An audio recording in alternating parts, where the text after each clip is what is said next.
नमस्कार। हमारे मंच में आपका स्वागत है। चर्चा का मुख्य विषय है इजराइल और फिलिस्तीन के बीच हो रहे संघर्ष से पूरे विश्व के अमन शांति पर मंडराने लगे हैं अशांति के बादल। तो इस चर्चा को प्रारंभ करते हैं हम। एक तरफ जहां इजराइल है जो अपने अस्तित्व की रक्षा के लिए संघर्ष कर रहा है, दूसरे तरफ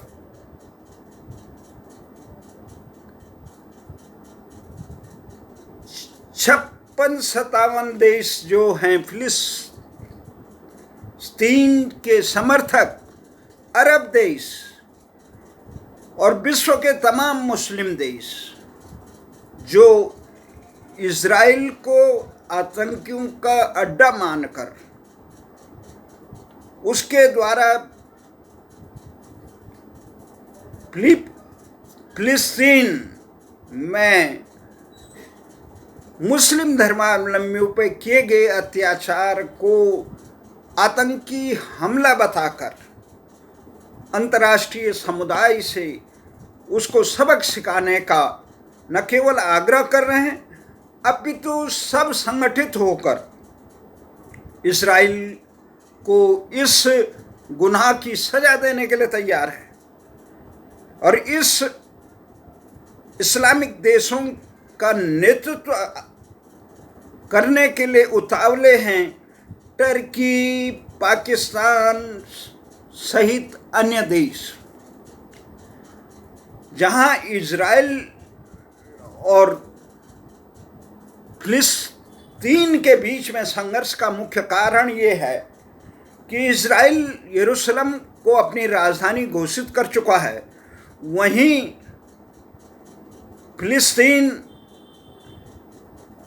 गाजा पट्टी में स्थित और फिलिस्तीन में जो सबसे मजबूत इस समय हमास संगठन है, वो संगठन इजराइल के अस्तित्व को मिटाने के संकल्प लेकर वो कह रहा है कि इजराइल तुरंत यरूशलेम जो है उनका पाकिस्तान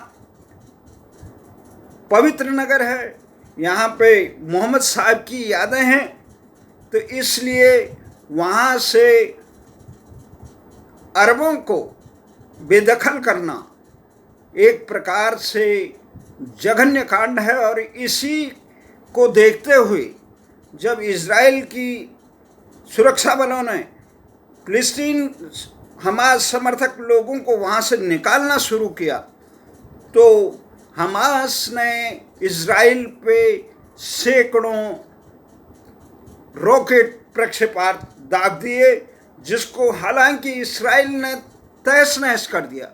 उसके बाद इजराइल ने हमास को इजराइल के अस्तित्व पर एक संकट बताते हुए उसको समूल नाश करने का जो संकल्प लिया, उसके बाद इजराइल ने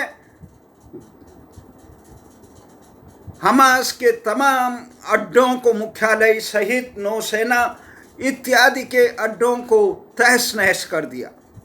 इस लड़ाई में सैकड़ों लोग मारे जा चुके हैं और ये लड़ाई अंत होने का नाम नहीं ले रही है। जहां इजराइल के प्रधानमंत्री ने कहा कि ये लड़ाई तब समाप्त होगी जब हमास को समूल नाश कर दिया जाएगा। और उन्होंने आरोप लगाया है कि हमास ने इजराइल पे 3000 से अधिक प्रक्षेपास्त्र दागे हैं और इसमें कई नागरिक मारे गए। तो ये सबसे बड़ी चर्चा का बात यह है, संसार के लोग अचंभित हैं, विस्मित हैं, संसार से भारत के लोग भी, कि कैसे एक छोटा सा अदना सा इजराइल इतने 5 दर्जन के करीब देशों से अकेला भिड़ रहा है और वो उसका बाल बांका नहीं कर पा रहे हैं। ये तमाम हमले निष्प्रभाव कर रहा है। तो ये तमाम चीज़ें लोगों को आश्चर्यचकित करता है कि इजराइल कैसे अपने एक सम्मान के लिए एक अपने सिपाही की मौत के लिए भी, अपने एक नागरिक की मौत के लिए भी, गुनाहगारों को दुनिया के किसी कोने में हो उसको खात्मा करता है। तो उस पे देख के इजराइल के विरोधी भी उसके इस राष्ट्रभक्ति को, उसकी इस वीरता पर नमन करते हैं। भारत का जहाँ तक मानना है कि भारत चाहता है न इजराइल और न फिलिस्तीन एक दूसरे के क्षेत्रों में हस्तक्षेप करे, न ही टकराव करे, अभी तो शांतिपूर्ण ढंग से इन मामलों को हस्तक्षेप करे, इन मामलों का समाधान करे। वहीं सबसे बड़ी बात यह है, आज हमारी चर्चा का मुख्य विषय ये है, इस समस्या का समाधान किस प्रकार से होगा। चीन के नेतृत्व में अन्य देशों ने जो सुरक्षा परिषद की, जो संयुक्त राष्ट्र संघ की सुरक्षा परिषद की एक बैठक बुलाई, उसमें इजराइल को कटघरे में रखने की कोशिश की। वहीं अमेरिका और जो 25 देश जिनको इजराइल अपने समर्थन करने के लिए धन्यवाद देता है, उन देशों ने भी, जो भी सदस्य संयुक्त राष्ट्र संघ की सुरक्षा परिषद में है, वो उसको इस चीन के इस तमाम हथकंडों को भी असफल कर देंगे। तो सबसे भारत की आज चर्चा का विषय है कि उसी आसपास भारत की अंग्रेजों द्वारा सौंपी गई हुई सत्ता हस्तांतरण के बाद इजराइल, उसी के आसपास इजराइल बना और उसी के आसपास भारत ने भी अपने विकास की यात्रा की। आखिर इजराइल इतना मजबूत देश कैसे हो गया और भारत अपनी हजारों वर्ग किलोमीटर जमीन, जिसको चीन और पाकिस्तान ने कब्जा कर रखा है, उसकी रक्षा नहीं कर पाया। ये दो महत्वपूर्ण अंतर है। एक तरफ भारत संसार में सबसे बड़े, अपने आप को विश्व का सबसे बड़ा लोकतांत्रिक देश बताता है, जनसंख्या के आधार पर सबसे प्राचीन देश बनाता है, संसार की सबसे अधिक सैन्य शक्ति और वाला देशों में शुमार होता है, परमाणु शक्ति संपन्न वाले देशों में शुमार होता है, परंतु भारत की हजारों वर्ग किलोमीटर जमीन पाकिस्तान और चीन ने कब्जा कर रखी है। उससे मुक्ति की बात तक भारत के हुक्मरान केवल एक दो बार संसद में बयानबाजी या संकल्प लेकर अपना कर्तव्य इति समझते हैं। वहीं इजराइल ने न केवल अपने जो भूभाग था, अपितु उसने गाजा पट्टी से लेकर कहाँ तक अपने देश को इतना सुरक्षित कर दिया कि वहाँ पे एक मिसाइल तक, एक प्रक्षेपास्त्र तक विरोधी प्रहार करने से कांपते हैं। और जिन लोगों ने भी ऐसा दुस्साहस किया कि इजराइल के अस्तित्व को, उसके सम्मान को, उसके नागरिकों को, तो इजराइल ने उनको उनके देश में ही नहीं, विश्व के किसी कोने में दुबक पड़े उन अपराधियों को ढूंढ कर उनको खात्मा करने की कोशिश की। परंतु भारत दूसरी तरफ देखा जाता है, भारत की सर्वोच्च सदन संसद पर आतंकी हमले हुई। भारत के कश्मीर से लेकर, बम्बई से लेकर, दिल्ली से लेकर, भारत के वायुसेना पठानकोट से लेकर, उड़ी से लेकर, पुलवामा से लेकर, कहाँ कहाँ हमले नहीं हुए। भारत के नागरिकों को पाकिस्तान समर्थित आतंकियों की सह पर कश्मीर से लाखों लोगों को खदेड़ भगाया गया। परंतु क्या मजाल, भारत की सरकारें, चाहे कांग्रेस की सरकार रही हो, चाहे वामपंथियों समर्थक अन्य दलों की सरकारें रही हो, चाहे अब भारतीय जनता पार्टी की समर्थक अटल और मोदी की सरकार रही, किसी की इतनी हिम्मत नहीं आई, किसी को इतनी नैतिकता नहीं आई कि उन कश्मीर के लोगों को, जिनको वहाँ के आतंकियों ने मार मार कर भगाया है, उन लोगों को कश्मीर में सुरक्षित और सुव्यवस्थित बसाने का काम किया जाए। इस देश के इस प्रकार की शर्मनाक राजनीति चल रही है कि आतंकियों को न्यायालयों से छुड़ाने के लिए गुहार लगाने वाली पार्टियां इस देश में राज करती हैं। यही नहीं, इस देश में लाखों नहीं करोड़ों की संख्या में देश को स्थानांतरण, देश का हरण करने के लिए घुसपैठ किए करोड़ों नागरिकों को, यहाँ पर घुसपैठियों को संरक्षण देने के लिए राजनीतिक पार्टियों में होड़ लगी है। यही नहीं, बर्मा से जो लोग आए थे, उस देश के अस्तित्व को चुनौती देने वाले लोग, उनको इस देश में चुपचाप घुसाकर उनको जम्मू तक बसाया गया। आखिर राष्ट्र विरोधी तत्वों को संरक्षण देने वाले इस देश के ही राजनीतिक दल और यहाँ के तंत्र में छुपे आस्तीन के सांप लगे हुए। आखिर इस देश में एक समान नागरिक संहिता नहीं है, अपने देश की अपनी भाषा नहीं है, अपनी संस्कृति नहीं है, अपने इतिहास को मिटाने का काम किया, तो देश मजबूत कैसे होगा? जिस देश की अपनी भाषा न हो, जिस देश का अपना सम्मान न हो, जिस देश का अपना नाम न हो, वो इजराइल की तरह मजबूत कैसे हो? इजराइलियों ने कई शताब्दियों 2500 साल तक का उन्होंने दंश झेला, यायावरी जीवन बिताते हुए लाखों जर्मन में लाखों यहूदियों का जिस प्रकार से गैस के चैम्बर में मार कर उनको समूल नाश करने का काम किया गया, कहाँ अत्याचार नहीं हुए।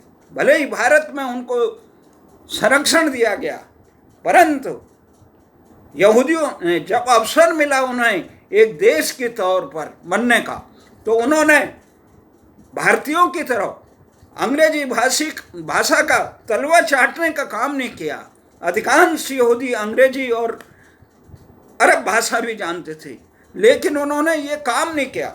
उन्होंने अपनी मृत प्राय पड़ी हिब्रू भाषा, जिस हिब्रू भाषा को 1% इजरायली नहीं समझते, उस हिब्रू भाषा को आत्मसात किया।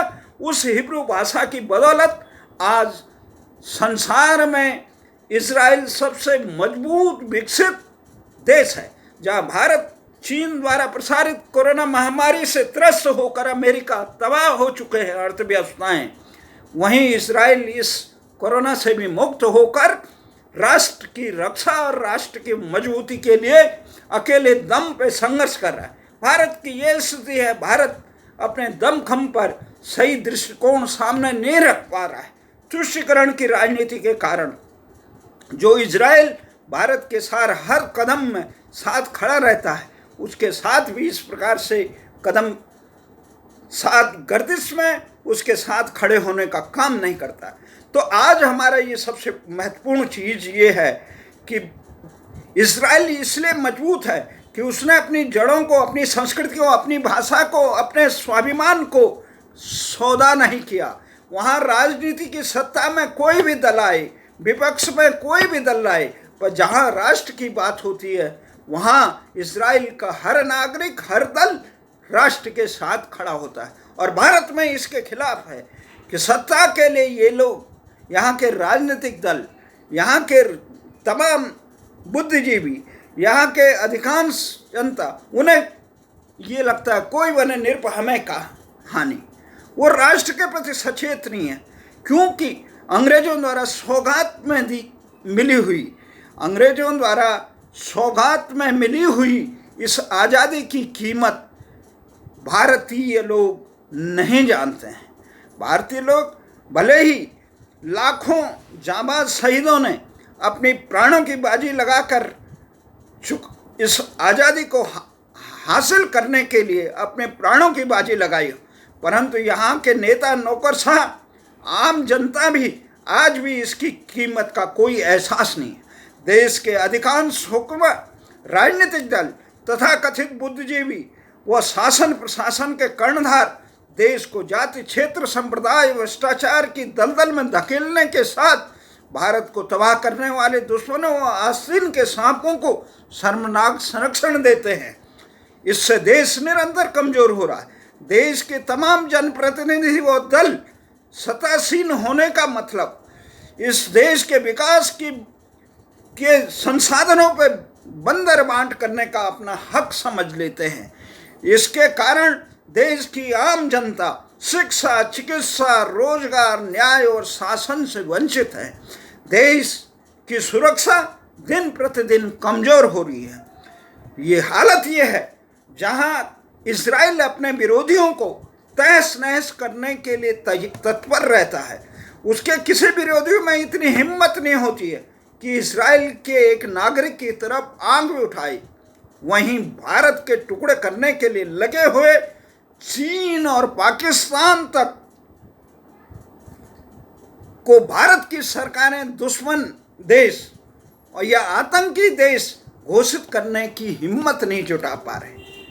यही नहीं, पुलवामा के बाद पाकिस्तान को दिया हुआ, बेशर्मी से दिया हुआ जो सबसे मित्र राष्ट्र का दर्जा हटाने का काम किया, लेकिन आज भी न पाकिस्तान को और न ही चीन को, जिन्होंने हजारों वर्ग किलोमीटर जमीन भारत की कब्जा कर रखी है, भारत में निरंतर आतंकी भेज रहे हैं, भारत को तबाह करने वाले आतंकियों को शर्मनाक संरक्षण दे रहे हैं, उन देशों को, चीन और पाकिस्तान को आज भी आतंकी या शत्रु राष्ट्र खुद भी नहीं कह रहे हैं, न दुनिया से कह रहे हैं और न उनसे संबंध तोड़ रहे हैं। इसी कारण चीन और पाकिस्तान निरंतर भारत में घुसपैठ करके इस देश को कमजोर करने का काम कर रहे हैं और इस देश को बर्बादी के कगार पर पहुंचा दिया। तो इसलिए वहीं इजराइल में प्रत्येक देश के राजनेताओं को, जो राजनीतिक दल होते हैं, नेता होते हैं, उनको देश की सुरक्षा में अपनी भागीदारी निभानी पड़ती है। देश की सेनाओं में अपना कुछ कीमती समय देना पड़ता है। उसके बाद राजनीति में आते हैं और देश का हर नागरिक राष्ट्र के लिए मर मिटने के लिए तैयार होता है। इसलिए इजराइल मजबूत है, क्योंकि उन्हें मालूम है हमारा राष्ट्र कमजोर होगा तो हम कमजोर होंगे। उन्होंने शताब्दियों तक इस प्रकार से निरंतर दमन, पीड़ा और राष्ट्र न होने का दंश झेला है। भारतीयों को तो इतनी गुलामी सहने के बाद, कई शताब्दियों की गुलामी सहने के बाद भी, अंग्रेजों, मुगलों और विभिन्न आक्रमणकारी लुटेरों के बाद भी आज तक भी समझ नहीं आया राष्ट्र मजबूत होगा तो सब मजबूत होंगे, राष्ट्र आगे बढ़ेगा तो सब आगे बढ़ेंगे। इसलिए हमारा ये मानना है कि इजराइल की तरह इस देश के तमाम नागरिकों, नौकरशाहों और राजनीतिक दलों को अनिवार्य रूप से 5 साल सेना में अपनी भागीदारी देनी होगी, सेवा करनी होगी राष्ट्र की, तब उन्हें राष्ट्र की कीमत का मालूम होगा। और दूसरी तरफ सबसे बड़ी बात कि आज जिस प्रकार से ये कोरोना महामारी का कारण एक स्पष्ट हो गया कि देश में जिस प्रकार से शिक्षा, रोजगार, चिकित्सा, न्याय और आवश्यक सेवाओं का जो तंत्र है, ये निजी क्षेत्र के हवाले करके राष्ट्र सुरक्षित नहीं रह सकता है। राष्ट्र को अगर मजबूत और इस प्रकार की त्रासदियों का सामना करना है, अपने हर नागरिक को शिक्षा, चिकित्सा, रोजगार, न्याय देना है, तो उन्होंने इस क्षेत्र में मजबूती से राष्ट्रीय इस प्रकार से विकल्प देने होंगे जो राष्ट्र को मजबूत कर सके और देश के हर नागरिक को शिक्षा, रोजगार, न्याय और शासन ये दे सके, तभी देश मजबूत होगा।